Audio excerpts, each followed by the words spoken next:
This is how I made props for Spamalot, and if you haven't already, go check out the other 6 videos. For part 7, we're continuing with the swords, and for that, we need to get to the bandsaw.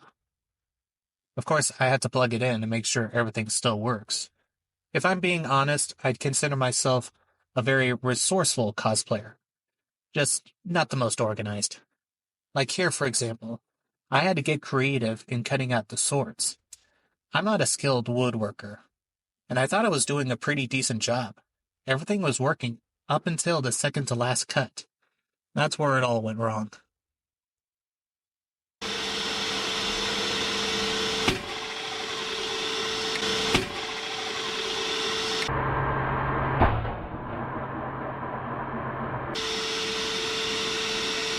So close!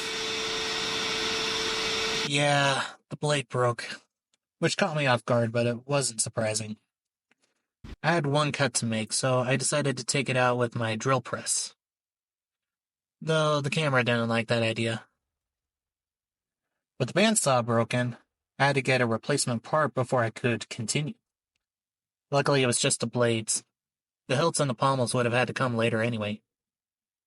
And if you like this series so far, follow for part 8 because